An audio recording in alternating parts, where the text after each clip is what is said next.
Unstoppable kick-ass confidence. Are you ready? Welcome to the Raw and Unscripted show with Christopher Rausch, where we help you overcome your self-created crap without the self-help fluffy bullshit.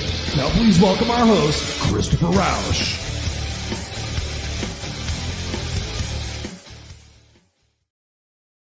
And please welcome our host, Christopher Rausch. What's going on, ladies and gentlemen, boys and girls of the Kick-Ass Nation? Welcome back to another episode of the Raw and Unscripted show with yours truly, your No Excuses coach, the place where I help you overcome your self-created crap without the self-help fluffy bullshit. And I'm super excited to be here with you guys tonight. It's just a solo podcast tonight with you guys. And tonight we're going to be talking about emotions. And I got to tell you, I have been challenged with my emotions lately. I believe it's a chapter of my life that I'm going through where I am letting go of my old ego and my old beliefs and my old things that used to make me excited and used to give me my identity and used to give me my purpose. And lately I've had to sit with some emotions that I'm not comfortable with. What's up, Robert Broker? Thank you so much for joining us.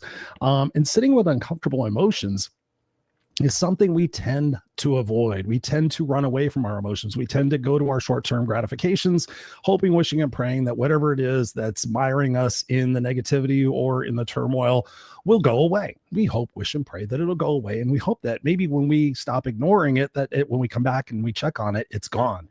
But no, it's not gone. And what I'm going to do tonight we're going to take a lot of our common emotions. And I've done this before a long time ago in a book that I wrote that is not yet published, and also in a workshop that I did. So this is going to be a workshop style kind of podcast tonight. We're going to be talking about different emotions that we feel, but the important part of the podcast tonight that I really want you to focus in on is the root cause of what it is that we're talking about. And then what I want you to do is I want you to think about in terms of your past. When you think about the negative emotions that we're going to be talking about tonight, where did I make the agreement about this emotion? Where did I make my agreement about fear? Where did I make my agreement about sadness? Where did I make my agreement about being overwhelmed and stressed? Is that something that my parents did and showed? And as a badge of honor, I have to be overwhelmed and stressed to show that I'm busy, or to show that I'm important, or to show that I've got control of the situation. So we're going to get into the root, which you guys know I like to do.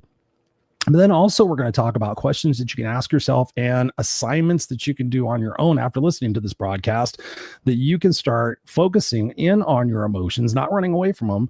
And you can start switching around your perspectives and your beliefs about your emotions. And you can start to sit there and say, okay, am I really feeling overwhelmed? Why am I feeling overwhelmed? What is it about the overwhelm that I am allowing to be out of control, right? So we're going to ask those questions. I'm going to give you things to think about with each one of these emotions. So let's just jump right into it. Thank you guys so much for watching, whether you're live watching the video cast, because we're here every Tuesday night, 7 p.m. Pacific Standard Time, live on the video cast. So if you're listening to us on podcast and you want to watch us and you want to interact with us, by all means, you can show up here on YouTube or any one of the social media links that we broadcast to, and you can show up in here and you can engage with us. You can ask us questions. You can also watch the live video cast. You can watch it whenever you want. If you go to youtube.com/the Christopher Rausch, or Christopher Rausch, ChristopherRausch. If you go to the No Excuses Coach, you could find me everywhere. So if you want to check this out on the video, you can. We're here live every single week. This is episode number 333, I believe, 332. We've been going for 6.5 years. Ain't no signs of stopping now. So we've just got a lot of cool things coming up for you. We got some great guests coming back up for you. That was something we weren't really known for. So let's just jump into the emotions. I'm going to give you an overview of what emotions we're going to be talking about. So we're going to be talking about fear, anger, sadness, shame, guilt, jealousy, overwhelm and stress, frustration, hopelessness, resentment, rejection, and insecurity. Raise your hand if you've ever dealt with those, or if you're currently dealing with those. I'm guessing, if you're like anybody else I've talked to recently, whether it's a coaching client or a potential coaching client, or somebody who's just going through some shit, fear, anger, sadness, shame, guilt, jealousy, overwhelm, frustration, hopelessness, resentment, rejection, insecurity, and all the others we're going to be talking about tonight.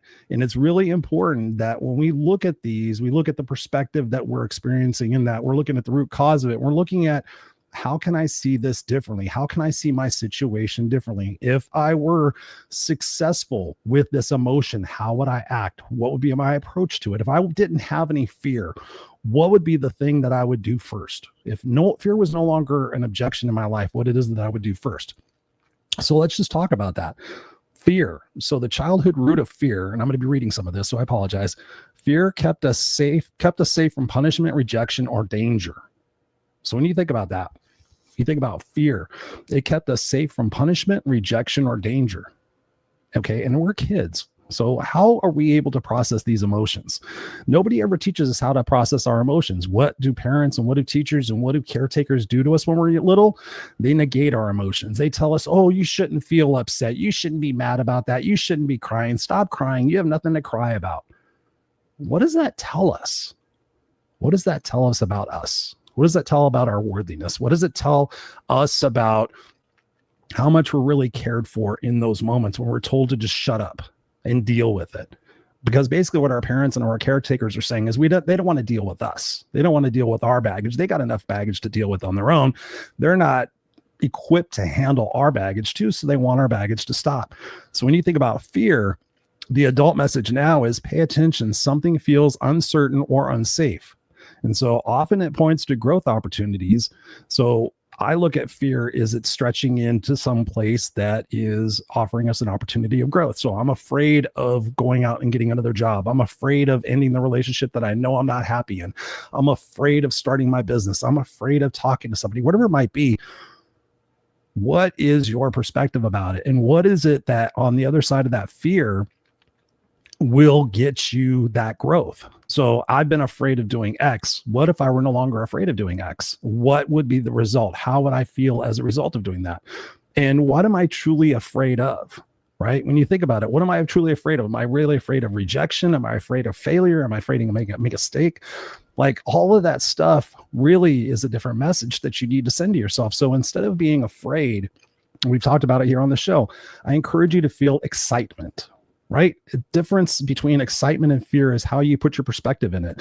And yes, fear can save us from dangerous situations, of course, but it also can make us aware, like, man, I've been afraid of speaking in public. I've been afraid of, so how is that working out for me? How is it working out for me not to speak up for myself?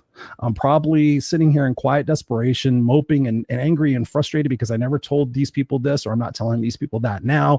And I'm sitting here and I'm waiting for somebody to ask me how I'm doing and actually listen. Your expectations are distorted, right? You need to be the communicator. You need to sit there and draw that person in and say, hey, listen, you know what? I've not been a good friend. I've not been a good partner. I've not been a good employee. I've not been a good customer, whatever it might be. And say, listen, there is something that I need to tell you, and I'm afraid of what the outcome of this is going to be, but I'm going to trust in the process. And I just need to share this with you. And hopefully we can come to some sort of resolution. Hopefully we can come to some sort of agreement that on the other side of this, we're both in a beneficial way. Right? However you want to term it, but you can't go into it. Oh, I'm afraid of making a mistake. I'm afraid of saying the wrong thing. I get so many people telling me that. It's like, so what if you say the wrong thing? Then you stop yourself and say, you know what? I didn't mean to say that. I chose my words incorrectly. I'm actually really nervous right now. I'm sure when you get nervous, you have a problem choosing your words incorrectly. What I really meant to say is this, right? I'm afraid of looking stupid. Well, you know what? Who cares what you look like?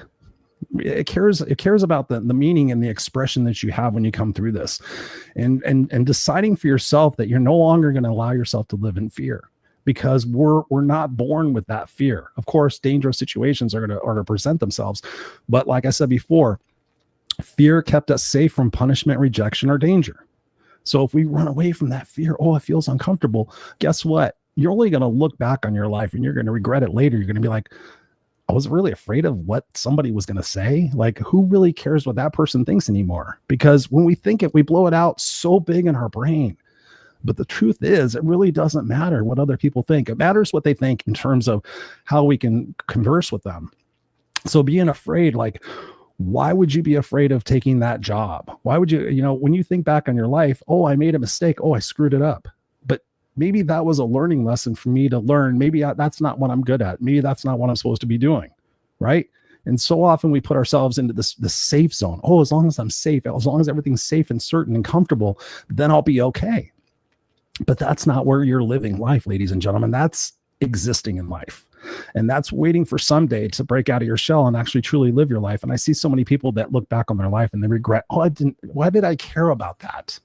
When you really think about the big things in life, care about what you think about yourself. Am I proud of myself? Do I feel confident about myself? Do I push myself into weird situations that cause me to get comfortable being uncomfortable? And if the answer is no, what's the one thing you can do? What's the one thing you've been afraid of doing for so long that if you just got over it, it would no longer be that monkey on your back? What is that for you?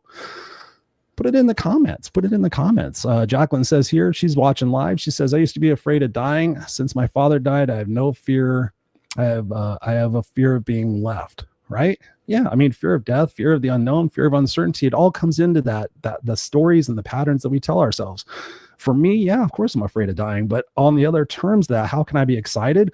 I'm excited that when my time comes, I get to go, all right, we get to see what's next. I've done my part here. I've left my messages here in video form and audio form, and I've told people how I felt, and I've gone after my things. No, I don't want to die.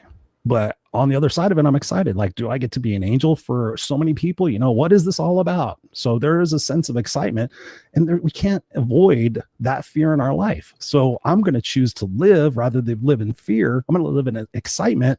And then when my time has come, right? There's nothing we can do about that. Let's talk about another one, anger. So let's talk about the childhood root of anger. Anger came from not being heard, not having control, or being told to stuff it down. The adult message now is a boundary was crossed or a value was violated. So this can also mean that I feel powerless, so I try to reclaim control. Anger highlights what truly matters to you, in a sense. Right. And I think about anger. The first person I think about is my mother. And my mother was constantly angry. She was angry at me. She was angry at the world. She was angry at traffic. And it was her way of being in control. As long as mom was angry, she had the floor. Right. She couldn't be vulnerable. She couldn't be anything else. She was in power. And so as long as she was angry, as long as she was being heard, as long as her needs were being, her demanded needs are being met. Let me say that fucking 10 times fast. Right. So as long as she was in control, and that's what it was always about for her. It was about being the loudest person, being the one in control. So when you think about her life, what was that childhood messaging? It came from not being heard. It came from insecurities. And so when we can look at somebody who has to always be in control, we can sit there and look at them like, what is that person feeling insecure about? What is something that I can do to make that person feel a little bit more secure when they're with me?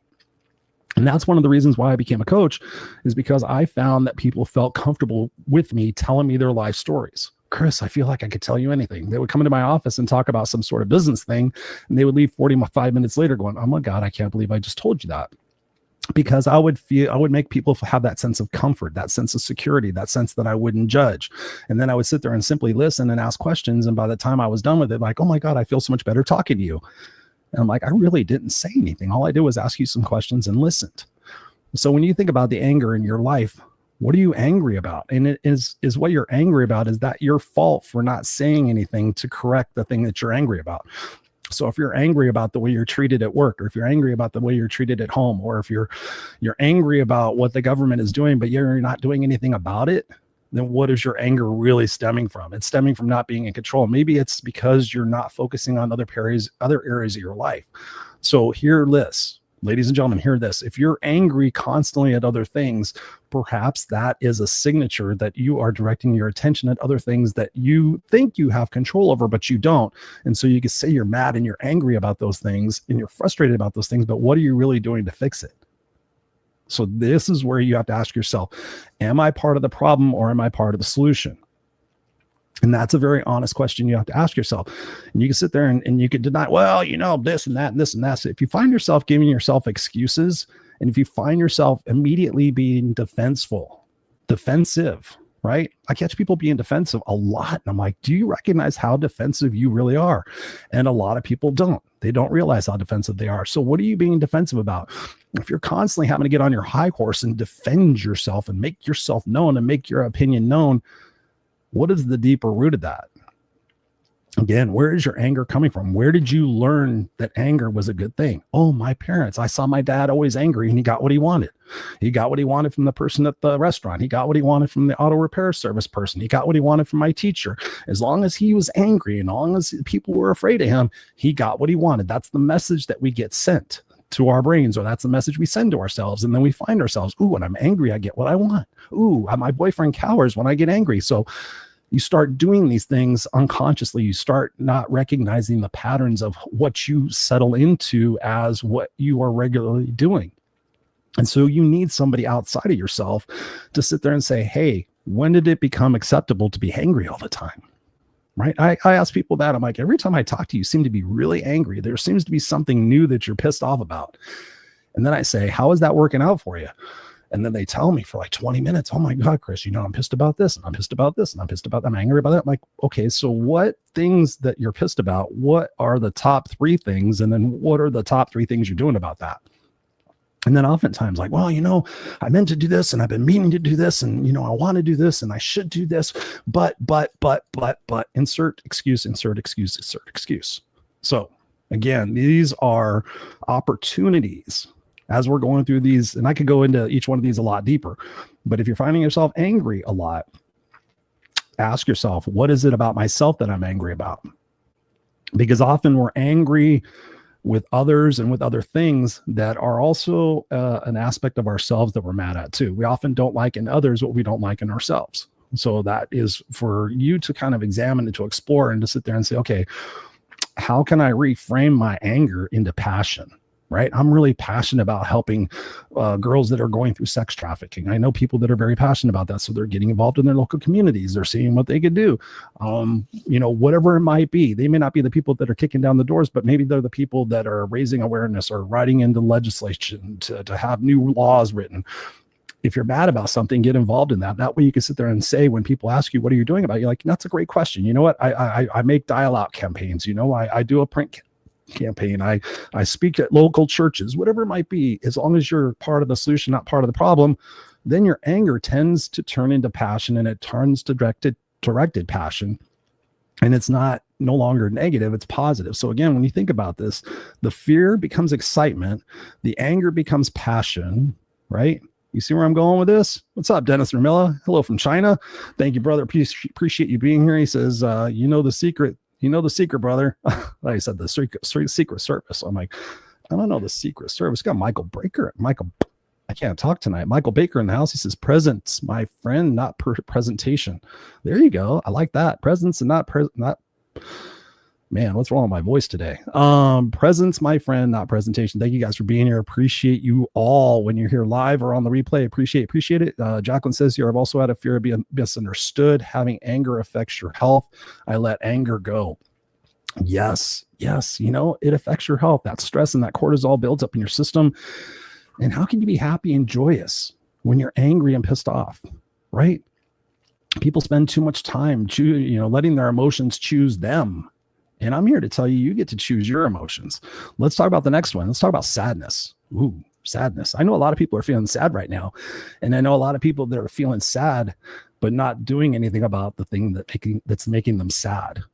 And they're choosing to focus on things that make them sad. And they're choosing to perpetuate that. Right. And they're choosing to give themselves excuses. Oh, I can't afford it. I don't have time. I don't know what to do. All these different things. So when we think of sadness, the childhood root from loss or unmet needs, parentheses, love, attention, or approval. So sadness, if we didn't get love, attention, approval, we didn't have our needs met when we were kids, that created that sadness. And so what's the adult messaging now? Something I value is missing or gone. So if I'm sad, I'm missing, I feel that something is missing or gone. And that signals the need to process, release, or seek connection. And also sadness invites slowing down for healing and reflection. So if you find yourself sad, I feel like I'm sad all the time, Chris. I will tell you this first and foremost, get your vitamin D levels checked. Because if you have a deficiency in vitamin D, that can affect your mental mood, which I found out myself.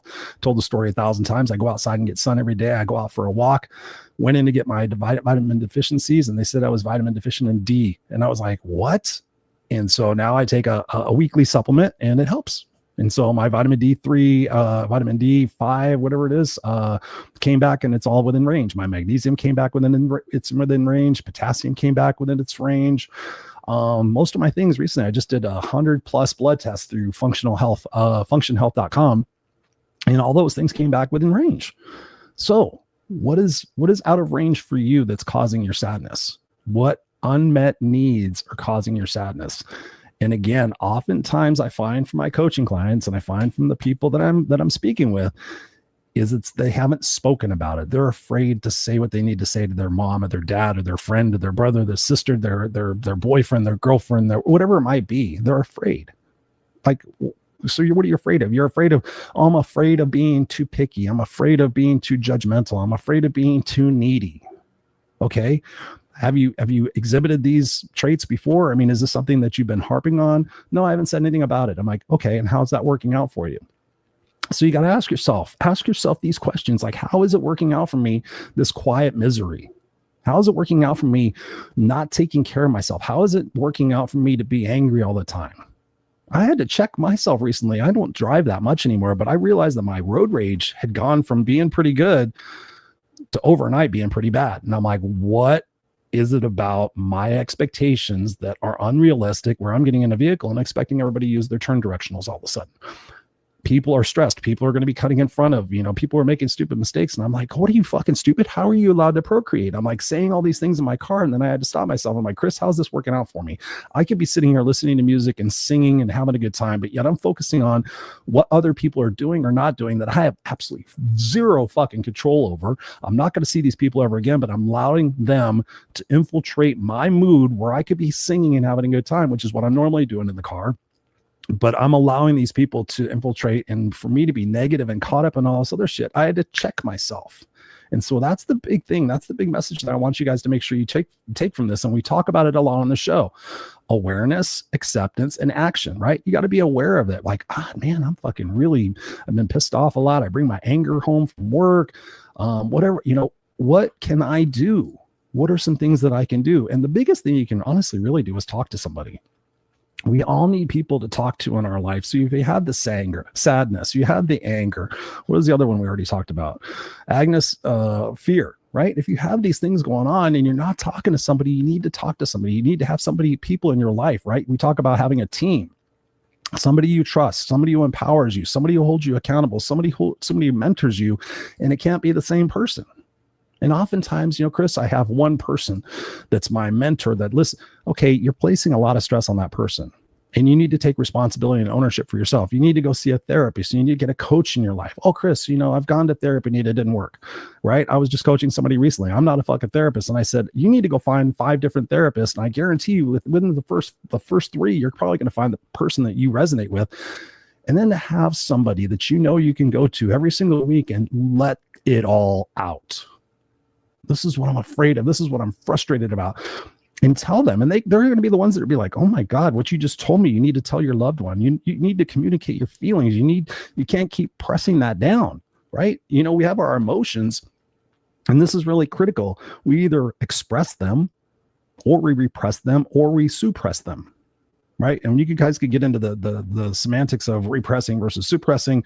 I'm just bringing you the information. But if you're not communicating them out, right, again, it goes back to how are we processing our emotions? Oh, I'm constantly looking at TikTok videos. Oh, I'm constantly watching television. I'm constantly, escaping my thoughts right now. And this is where I encourage you to go to the park, go to the beach, go somewhere and sit quietly and really think, and take a piece of paper and journal out your thoughts and be honest. Like, what am I really sad about? I'm sad that I don't feel like my life is making an impact. I'm sad that everything I'm doing right now is going to be forgotten tomorrow. Okay. Right. And those are things that I've thought about in my life. And it's like, Chris, the impact you're going to make is the impact you're going to make. Maybe you're not going to impact tens of millions of people, and that's okay. Maybe you've impacted thousands upon hundreds of thousands of people. Maybe that's the message. But right, we can't focus on the things that we can't necessarily control. But what we can also do is we can sit there and we can release, we can surrender and say, you know what, I'm okay with as long as that every single day that I'm living my purpose, that I'm being kind to people, that I'm listening to people, that I'm making people feel valued, that I'm making people feel important, that I'm making my son feel loved and understood. I'm making the grocery person, feel just a little bit better for them having come to work today, right? Can I do that? And every single day I do. And so if my time came tomorrow and I thought, oh my God, I never became what I should have became, or I could have done all these different things. That's one way of looking at it. Or I can look at it like, I impacted a lot of fucking people in this world. And I get to leave 333 podcasts. I get to leave 1,000 videos. I have another podcast that I did with Scott Goyette that has 200 podcasts. I get another one that has another hot air podcast. I have left my mark, ladies and gentlemen. So I can look at scarcity. I can look at a scarcity mindset, or I can look at an abundant mindset. Again, that's what we're talking about tonight. We're looking at the opportunity for me to go, I'm aware that I'm negative. I'm aware that I'm living in fear. I'm aware that I'm quietly suppressing things that I need to communicate to other people about. I'm aware of that. Now I'm accepting it. I'm accepting it for what it is. It is what it is. And now I get to choose to take action on it, or I get to choose to sit there and hope, wish, and pray that somebody asks me how I'm doing, that somebody gets it, that something changes. And you can do that, and you maybe get some sort of response out of that, or you can sit there and say, do I value myself enough? Do I have enough integrity with myself? Do I respect myself enough to no longer tolerate that bullshit in my life? And that's the core of it, guys. 26 minutes into the podcast, that's the core of it, is your value. Am I willing to continue to be abused and taken advantage of at work for another 10 years until I snap, until I lose my shit, until I'm on 17 different antidepressant medicines so I could just keep my job? That's a choice. That's a choice, and that has an outcome. So you need to sit with your situations and your choices right now and go, what is the potential outcome of this? I could have a heart attack. I could have a stroke. And I can tell you this for facts. The people I've talked to that have had heart attacks and strokes that were stress induced, or they ate like shit and then they had a stroke, not one motherfucker said it was worth it. Not one person has ever said, Jesus Christ, Chris, man, that stress and that fucking eating bad and working late nights and trying to make more money just to spend more money, that was all worth it. It was all worth it to wind up on 14 medications, to feel like shit, to be diabetic. It was worth it, Chris. No, it's not worth it, guys. It's not. Money, fame, acceptance, all the trappings of what we think are going to make ourselves happy is not worth it. Self-respect, right? Having a set of values. We talked recently on the show about values. I offered anybody who was listening to the show, I could email you a values list, and you can look at the values and you can sit there and say, what are my top 5 values? And from the top 5, what are my top 3? What are my top 2?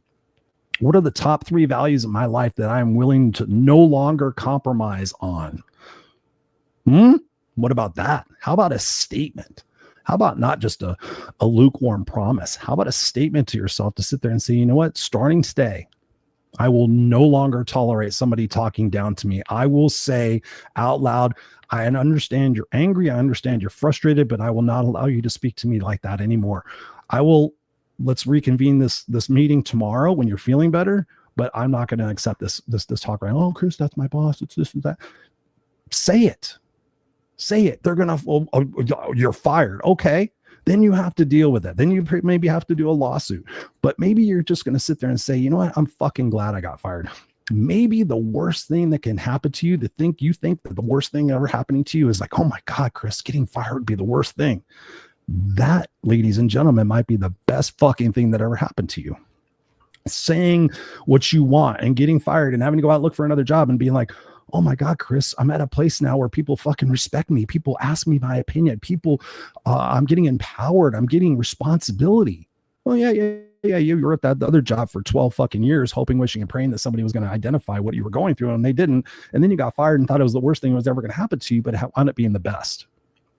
But the point is this: you got to take action and be okay, be excited about the consequence of your action. Hey, it might wind up in a fucked up situation, but guess what? You know what? Every other fucked up situation I've been in, I figured it out. I have figured that the fuck out from every other situation. It may not have been pretty. It may have taken me a couple of years, but I figured it out. And guess what? After I've gone through that situation, I am better and I'm stronger. Right? We got Michael Baker in the house commenting up a storm. Thank you guys for being here. Appreciate you really super much. Michael Baker says perception and perspective, right? It really is. It's about perception and perspective. It's also about expectations. It's about your perception of yourself. And that is always could be addressed. And like, I will talk to people like, here's my perception of myself. What is your perception of me? And that could be a very dangerous question. I will ask my personal close friends, like, how do you see me? And sometimes in my past, when I've asked that question, people have said, Chris, I see your social media posts. They're kind of sarcastic and they're negative. You think you're trying to be positive, but there's been a negativity that's been overarching in your posts lately. And I had people tell me that. And my first instinct was like, what the fuck are you saying? And then I went back and I looked at it. I'm like, ugh. And so there have been times, ladies and gentlemen, where I posted something in an emotional state where I've been frustrated and I've been pissed off and I felt justified and I put it up there. And then because those people said that to me, and this just happened recently, I posted something. I felt good with it. I questioned myself. I felt good with it. And I had it up there for about an hour. And I asked myself this question. I said, is this how I want to be perceived by somebody who doesn't know me? It was very, very, very within my right. But I thought to myself, is that how I want somebody to see me? And sometimes we need to stick those out there and say, this is who I am. And I have done that. But I thought about it. I'm reacting to a situation that's making me emotional, and I'm trying to address somebody without addressing them. And that's pretty stupid. So we got to get into the rest of these emotions. If you guys are digging this, I'd love to have you share this. Robert says that you're grateful you've been leaving your mark, Christopher. Thank you, Robert. It's guys like you who share it out and tell people about me that makes this happen, because right now there's so many podcasts. And I will tell you this, I was just watching a podcast because I study podcasts. And, even in that, there could be the fear like, oh my, there's so many podcasts and everybody's doing them all to the next level. And they have producers and they have sets and they have all this stuff. For me, I've got a set and I've got a design. I've got a nice microphone and stuff like that. But if I look at myself and I'm afraid, or I'm comparing myself to other people and thinking, oh, the market's saturated. Now it's just those people who have marketing budgets and all that other stuff. I shouldn't even bother doing it anymore. That's scarcity mindset. That's a scarcity mindset. There's 8 billion people out in the world. And if I can just get a fraction of them, which I already have, by the way, Dennis, I wanted to tell you, I can't remember if I told you or not. Oh, I think we had the conversation offline, but yeah, my podcast is hot in Hong Kong and China right now. And actually Dennis, who lives in China, didn't even say he's really shared it out or much or anything, but it's, so I'm stoked about that. I am very, very stoked about that. Lance Reinhardt, thank you, Lance, for being here. Says, leaving your legacy, friend. Yeah, and thank you for that. That's what I really, really believe in my legacy. To fight for what's right and what's fair, to risk for which that mattered, and to leave this earth a better place for who I am and what I do. That's my legacy. That's my eulogy. I wrote my eulogy back in 2008. So thank you, Lance, for saying that. Thank you for being here. Michael says, here, unrealistic expectations always lead to disappointment. Yes. And I think you heard the show recently, Michael, where I was talking a little bit extensively about disappointment, about that emotion. And we might be talking about that tonight. I'm not sure if I put that in here. But here, let's get into some of these other ones. So let's get into shame. Shame. Childhood root of shame, learned through authority figures. You're bad. Don't embarrass us, right? You should be ashamed of yourself. What kind of person are you? Like, think about the stuff that we were, especially my generation, the negative reinforcement from the baby boomers and from the Gen Xers and from the silent generation, that negative reinforcement, nobody will love you if you're fat, that gets, all that stuff fucked us up. And those people didn't know it. And then it took that generation to have to go through therapy to realize, oh, it wasn't okay for my parents to call me a loser my entire life, thinking it was going to motivate me. No, I actually fucking found opportunities and examples to support that I am a loser because my fucking own parents thought I was a loser, right? My mother told me to shut up. I don't want to hear what you have to say. Nothing you have to say is important. It's amazing that I talk for a living. Let's just say that. So let's get back into the shame. You're bad. You don't embarrass us. Adult messaging now. I'm afraid of being rejected, judged, or disconnected. I can tell you this, guys. And also I wrote down here, shame says I am wrong, not just I did wrong. And this is a whole other conversation. It often keeps us stuck in inaction and in secrecy. So what am I ashamed of? Right. And you think about especially the childhood messaging that goes on with that. Man, I was ashamed of everything. I found out that I had a hearing problem and I had a vision problem, and I had ADHD in 1978. Right. I didn't know I had ADHD. I was just a disruptive kid. I had problems hearing, so I couldn't really hear the teacher. I had problems seeing, so I wasn't a very good student. And so I was told I was stupid and I was disruptive and I didn't care and I didn't have any respect. No, I was just a fucking hyper kid who didn't get any attention at home. So when I went to school, I was the class clown because it made people laugh and people liked me. But none of the teachers, nobody saw that. They just saw Chris was a pain in the ass. And so I felt embarrassed. I felt ashamed. I thought I was stupid. And guess what I stopped doing? I stopped raising my hand in class, because then I wouldn't really hear the problem, or I would identify the different problem. Then I would look stupid and like, oh, Chris, no, you got it completely wrong. So guess what I did? I no longer did things that put me out there in the opinion of others. So for me to stand on stage in front of thousands of people, for me to go back to the junior high school that I dropped out of and speak in front of that entire 7th and 8th grade class, for me to do the things that I've done in my life, the corporate career that I led and all the different things that I traveled to different parts of the world and led business training seminars for organizations on management and leadership and did all these things directly in spite of the fact that nobody wanted to hear me and I thought I was stupid as a kid. So I had to be aware of the things that I was telling myself. I had to be aware of the judgments that I was giving myself. And I had to be aware, and I had to start allowing the positive feedback to come in from other people that didn't make me sound like I was arrogant and say, you know what, you're right. Right. I am a very compassionate person. You know what? Actually, I am right. You're right. I'm a very intelligent person. You know what? You're right. I am a very articulate person. Right. So I had to start accepting that for myself, and not being that it was, this infatuation with myself. It was like, do I like myself? Yeah, I think I'm a pretty good person. And do I fuck up and stick my foot in my mouth all the time? Sure. Yes. I don't do it nearly as much as I used to, because now I'm 56 and I'm just tired. Right. But the amount of times I put my foot in my mouth and said the wrong shit, but my intention was pure. Right. You think about that. What is your intention? My intention wasn't to be a self-absorbed asshole. My intention wasn't to be, look at me, look how great I am. My intention was to help other people, but my approach in those situations caused me to have to take a step back and look at how I was approaching situations to make sure I didn't have that appearance of having that arrogance, right? There's self-assurance, and then there's arrogance. And sometimes people who are arrogant and egotistical and everything will place shame on other people because it makes them feel good, right? How many of you guys have dealt with people in your life who got their rocks off by making other people feel like shit? My mother was one of them. Look at that fat bastard. Look at that lazy piece of shit. Look at that stupid motherfucker. Look at that person. Da, da, da, da. Thought she was all that in a bag of chips, and a can of beer.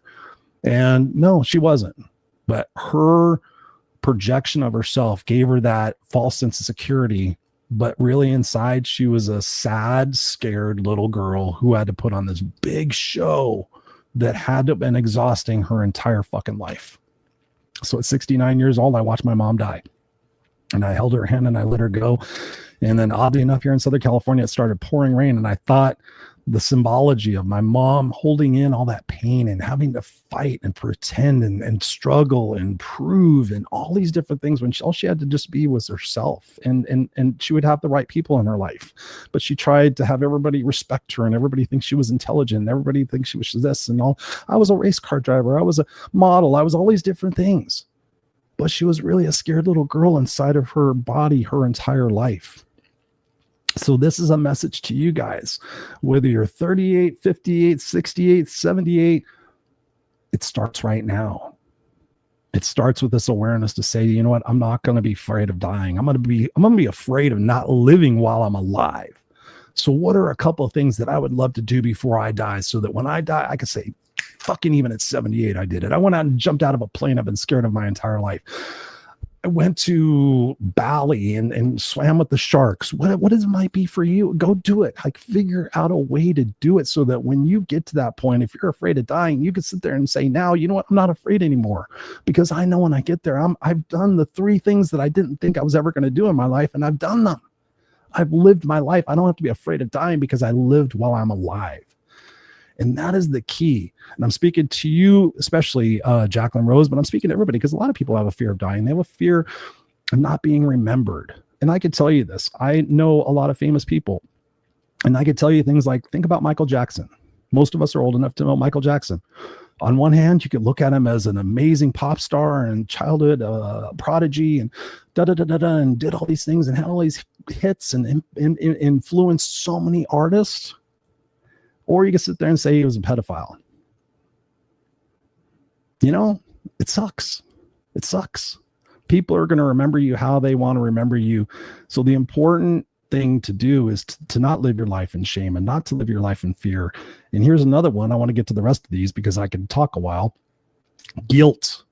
I find so many people feeling guilty. They feel guilty because they lived and their brother or sister died. They feel guilty because, you know, they were born first. They feel guilty because their brothers or sisters were born with all these things about guilt. And so the childhood root of guilt is conditioned to behave and to do right to be accepted.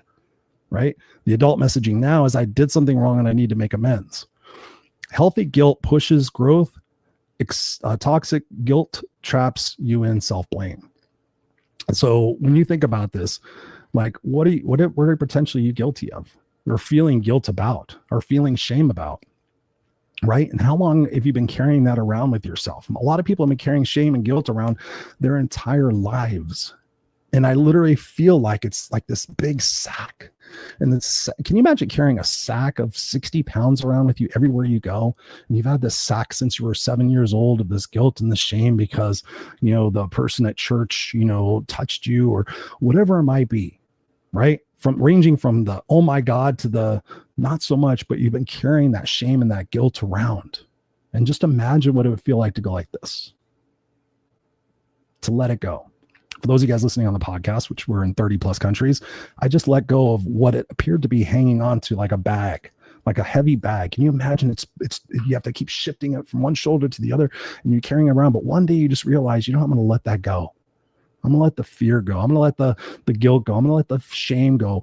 Of course, we can't let it all go, but you know what? I'm going to choose to deal with each situation independently. And I'm going to choose to sit there and identify right now, what are some of the things that I'm tolerating in terms of guilt? What am I tolerating in terms of self-sacrifice or lack of self-worth? What am I tolerating in terms of fear that I feel like is paralyzing me from truly living my life so that if I do die tomorrow, that I will feel like I didn't truly live, right? What can we do to be aware of this? And guilt can sometimes be that emotion that sits there and wakes us up. You know, I feel guilty for having a good time. I feel guilt. I hear so many people say that. I feel guilty for laughing. I feel guilty for this. Like, why? Oh, well, this happened or that. I'm like, okay. And a lot of times it'll involve people who have passed away or people that they don't longer talk to. And so I'll give you an example of this. Like somebody has passed away and you feel guilty. Oh, you know, I should have died or did it, whatever it might be. Survivor's guilt, all these different things that I've dealt with in my life. Ask yourself this question and be so honest. Like if you were talking to that person right now and you said, you know what, I feel guilty because would that person, be honest, would that person say, yeah, you should feel guilty, you piece of shit? Or would that person come at you with love and go, you know what, Tracy, you've been carrying around that guilt and that shame for the last 20 years. And God, if there's anything that I could tell you is to let it go. You don't deserve that. You're a beautiful person. You've been tormenting yourself and living this guilt-ridden life and going to short-term addictions and just fucking yourself over. I just love you so much. If you could just let that go and just be kind and loving to yourself. Would that person say that? And if that person wouldn't say that, maybe that's a person in your life that you can sit there and, you know, and identify that maybe that person had some challenges. Maybe that person never knew love in their life, right? I've helped a lot of people re-identify their relationship with their parents and their caregivers because those people didn't know. It wasn't until I looked at my mom's life through her lens and thought, fuck, if I grew up as her in 1942 with her parents and what was going on in the economy and the world and the wars and all those different things, might I have been like her? Might have you been like your parents? Might have you been like your brother if you were born when they were born when your parents were different, whatever it might be, right? Can you have some compassion and some empathy and like, man, I just send love to my mom. You know, that 7-year-old little girl, I wish my mom could have grown up happier. I wish she could have grown up with love and not be in fear of physical abuse and emotional love, abandonment, and all these different things that she suffered and endured.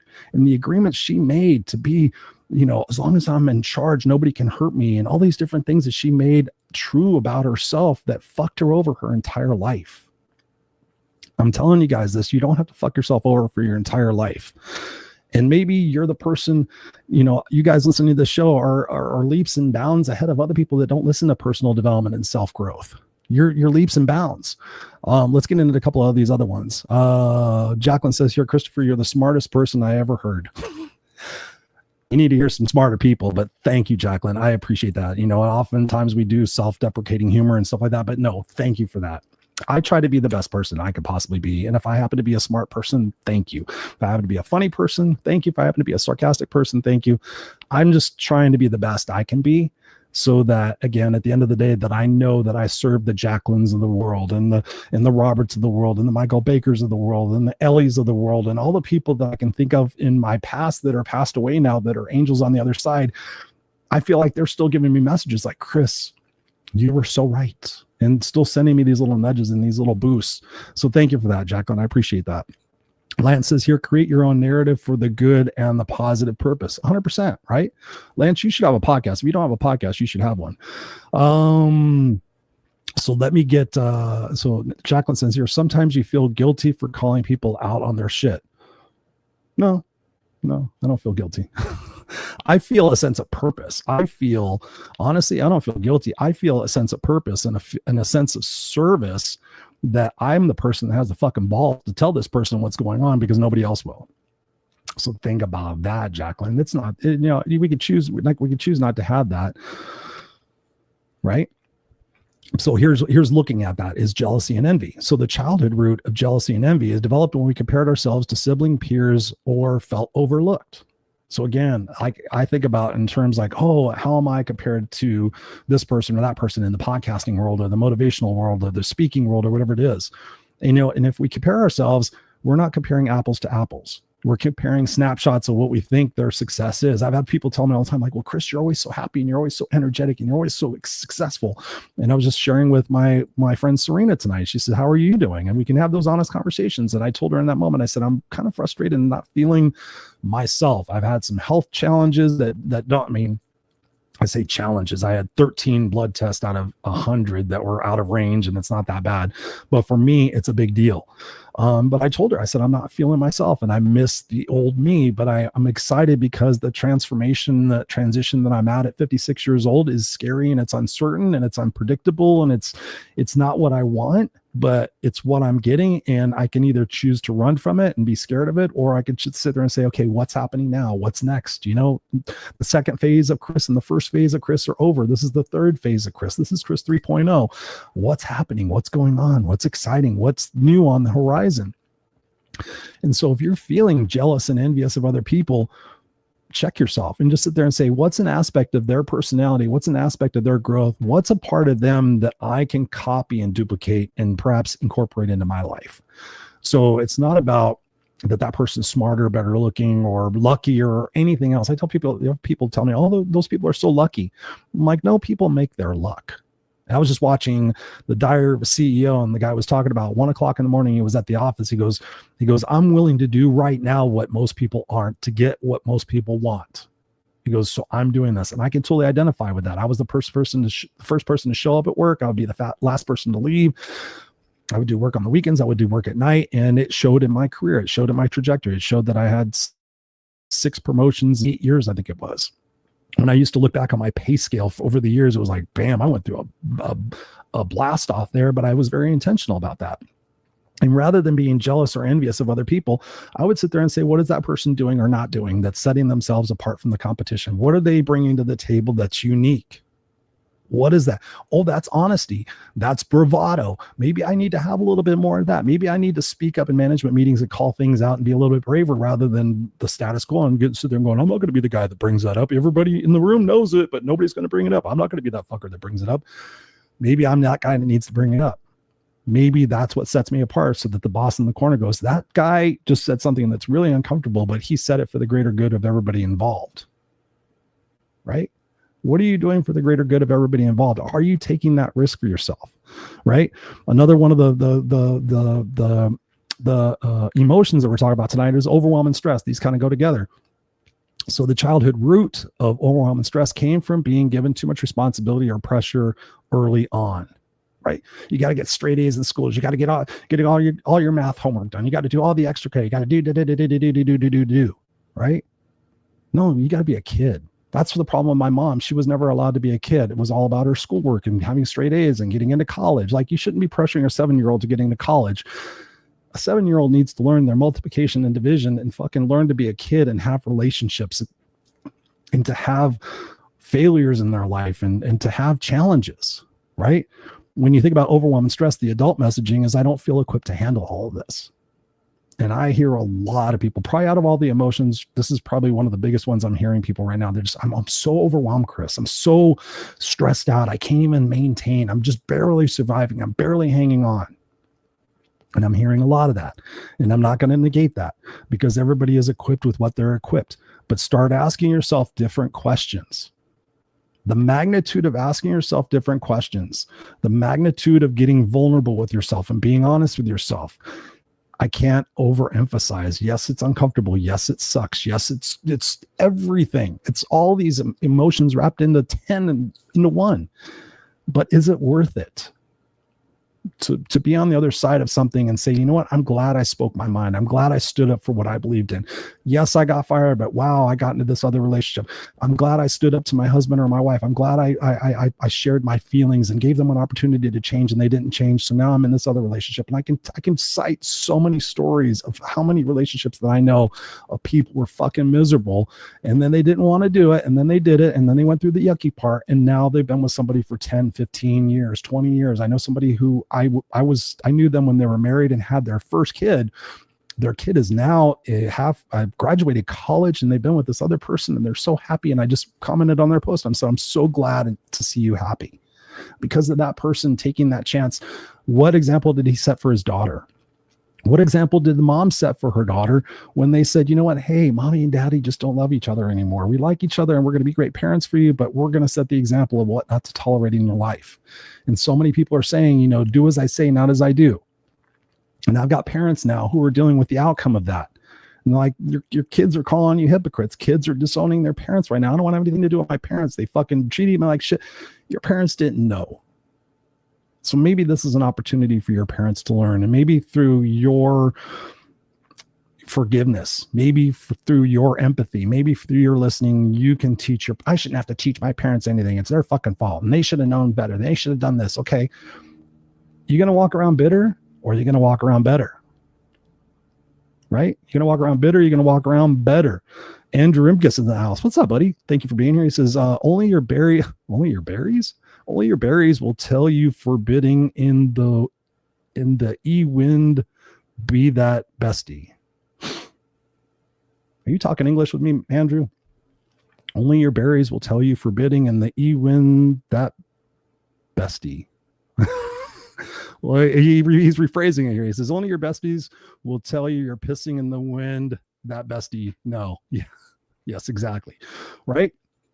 I've had friends that have done interventions with me about my drinking in my 30s. I've had friends that did interventions with me about my positivity. My friends told me I was too positive. Like, Chris, I can't even feel like I could tell you I'm having a bad day because you're going to jump all over me and say, why are you having a bad day? And so because my friends were like, Chris, you don't need to be mustard fucking motivational all the time. And that was hard for me. That was super hard. That was very hurtful because I thought I was only out there helping everybody have a great day and everything. And I felt betrayed, and I felt all these, fuck you, I'm not going to help you with your, and then I got resentful, but then I balanced it out. But if you have people in your life, ladies and gentlemen, who are honest with you, thank them. Thank them. Go back and thank them again. Go back and, you know what, that thing you told me 10 years ago fucking changed my life. That when you said that about, I had a girlfriend tell me, I told her to listen to a Candlebox song, Far Behind, and she listened to that song, having no idea that I had no idea about her drug use. She listened to that song. 3 years later, she told me that because I asked her to listen to that song, she thought I was telling her to quit drugs, and she quit drugs. And I told her I had no fucking idea you were doing drugs. But hey, thank you for sharing that with me. right? So sometimes you can go back and tell people, you know what? I've never told you this before, but that time when you did this, that was the fucking hardest thing I needed to hear, but so poignant for my growth, right?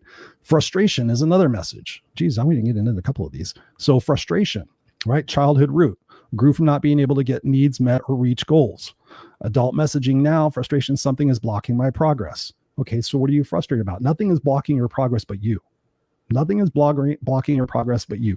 If you think somebody is blocking your progress, have you talked to them about it? Have you talked to what the appearance might be of them blocking you? Because it may be things that they're doing that are inspiring you, and maybe they just don't know what the fuck they're doing. And you have that conversation and you figure it the fuck out. Hopelessness, defeat, childhood root, learned when efforts to change things went unnoticed or unvalued, right?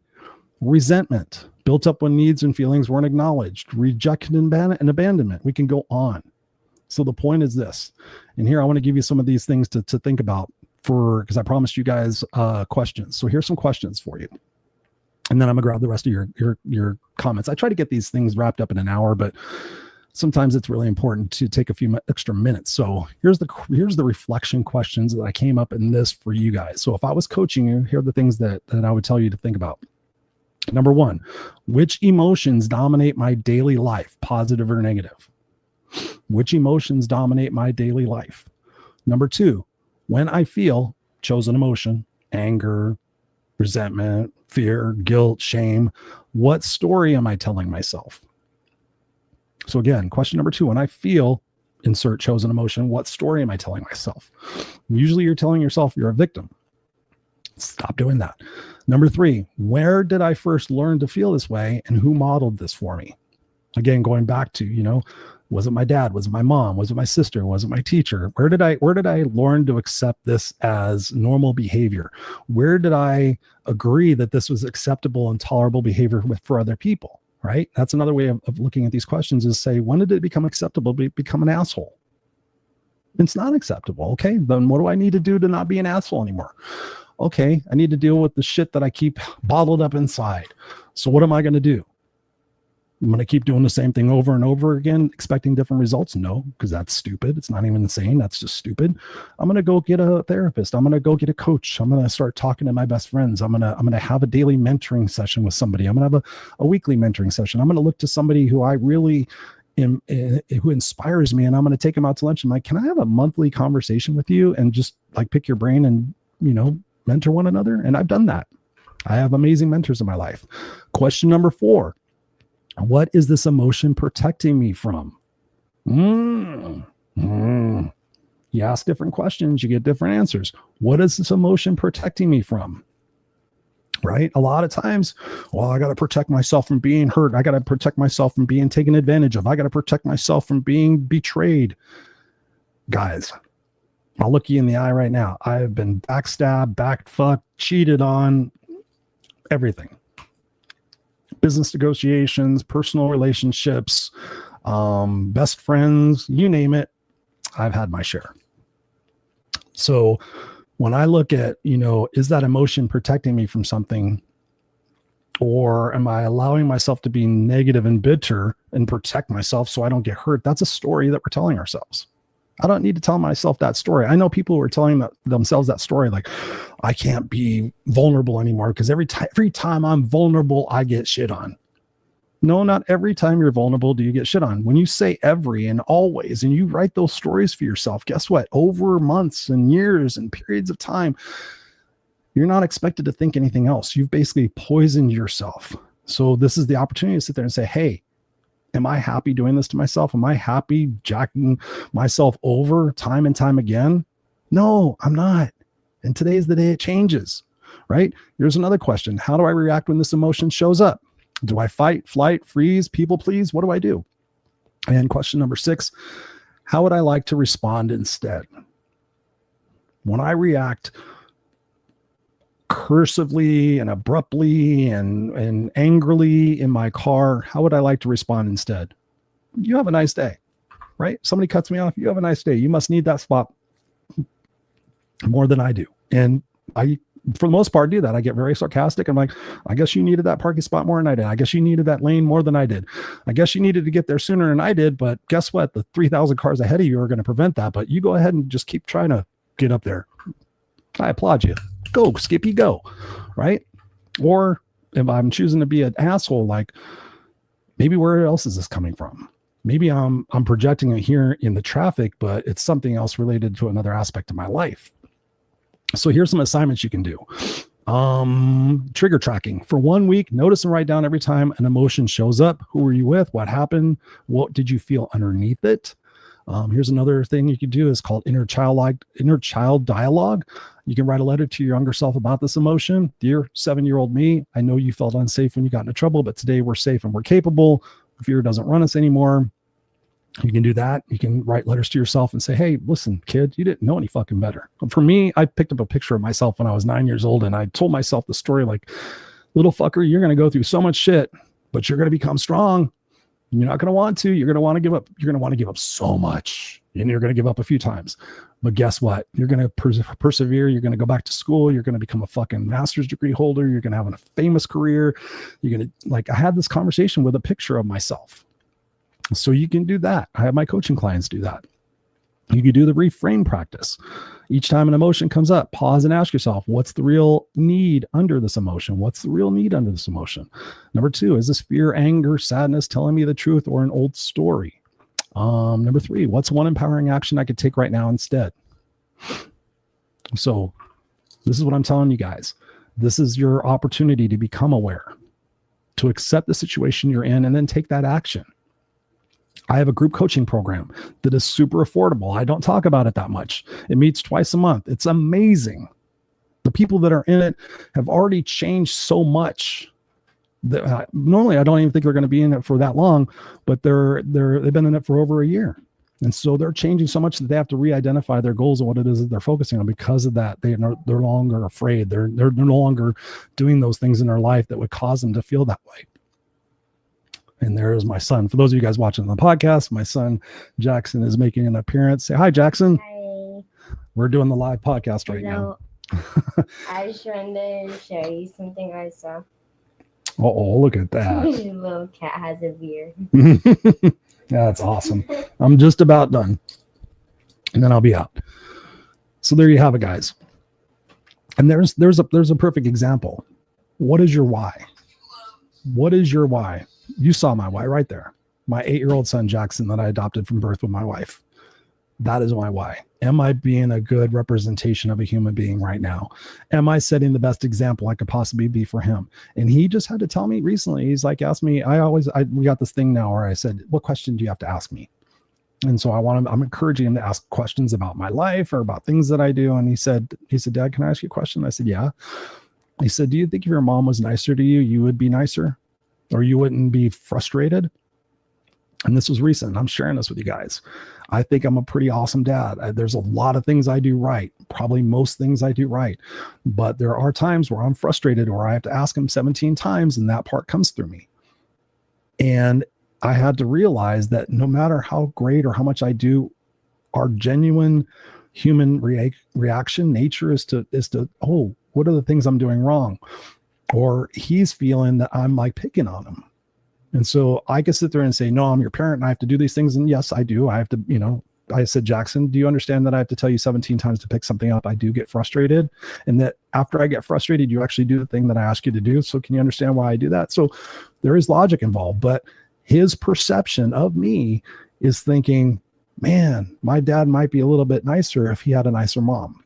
So he's understanding, he's having that empathy and that sympathy, but it was a wake-up call for me to be careful of how I'm approaching things, because even though I'm justified and I'm right and I'm the parent and all these different things, do I want to be comfortable with that representation of me down the road?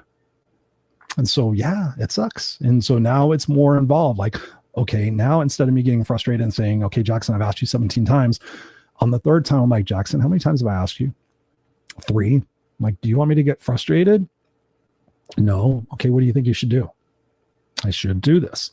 So I have to approach what I'm doing in a different way, even though I'm right and I'm justified and all these different things. But how am I making him feel? So again, that awareness. And that choosing to be vulnerable and that choosing to say, how can I just become a little bit better today? Right? Talking to my wife, we had a conversation recently. I won't go into the details of that, but it didn't make me feel good. I do all these things right, but there's one area, right? And there's one area and you go, oh man, I fucking do this and I do this, but man, I'm so grateful for telling me about that one area, because that one area is really powerful, right? And I wasn't aware and I was taking it for granted and I thought this and I thought that, but because she told that, so now I got to make a concerted effort. So what is it in your life? What is it in your life? Lance says here, that's awesome. You embraced your son in this podcast. Yes, yes, yes. Keep it real, friend. Absolutely. 100%. There's no other way we can do it. So there you guys have it. I mean, I had so much more that I could have shared with you guys tonight. If you're interested, reach out to me. If you've never had a coaching session with me and you're interested in coaching with me, I'll give you a free session. We'll talk 45 minutes. If nothing else, you'll walk away feeling like, holy shit, I've got some clarity on, this one thing. So you bring me a situation in your life and you're struggling with it and we talk about it. I ask you some questions and I guarantee you at the end of it, you're going to be like, oh my God. And then usually people follow up and say, how can I work with you? And so I have a very affordable option. Then I have an option that to work with me one-on-one. And so if you want those results, and people do, work on me one-on-one, or if you can't make it to that point, work on me in a group situation, because you get your group accountability partner. We get 2 meetings a month. We get them recorded. You get a private Facebook group page. We have a private text group. We have all sorts of stuff, and it's $50 a month. Or if you want the premium edition, it's $150 a month, and you get an hour coaching with me. It's ridiculous. It is ridiculous. I will tell you that. Or you keep doing what you're doing. And if it's working out for you and you're making progress and you're happy, then keep doing that. But if you're not, and you think that I can help you, and I know I can, then perhaps that's the investment you need to make. Because I know I would not be where I'm at today without the investment I've made in my coaches, my mentors, my self-development, my improvement. I would not be where I'm at. Having those tough conversations, having to be aware, having to be vulnerable, having to hear tough things, right? Having to feel these emotions. And I'm not perfect. I will never tell you guys I'm perfect. I have my emotions. Like I said today, I've been going through this weird transformation, and normally I fight it. Normally I try to figure it out, but I'm allowing myself to surrender and to be in flow and to not be attached to things. And it's uncomfortable. And it's all sorts of weirdness, but it's exciting at the same time, because I know when I get through it, that the people that are going through it now, I will be able to speak to them in terms of what they experienced. So I personally think that sometimes when going through tough situations, for me, allows me that greater clarity to be there for somebody who's going through that then, because I have that experience and I'm not just saying that I know it. So I love you guys. Please share this out with your social media people. Time and attention is everybody's commodity. So if you could share this and say, hey, this guy shared this stuff and shared his vulnerability, he has an impactful way of speaking. If you can show them to the podcast, rawandunscripted.com, rawandunscripted.com, you just spell it all out. You can find us on all the Spotify's and Apples and everything else. Let's together make this world a better place by changing us, and then inspiring other people to see that change and to do that for themselves. And when people stop being so emotional and reactionary and they start focusing on themselves and they find that love, guess what? The world will change. I love you guys. I'll be back here next Tuesday night, 7 p.m. Pacific Standard Time. Bring a guest maybe. Let me know who you want to see on here, what subjects you want. Send me an email, Christopher@ChristopherRausch.com, email info@noexcusescoach.com, on social medias, No Excuses Coach. I love you guys. I'll see you later next time on the Raw Unscripted Show.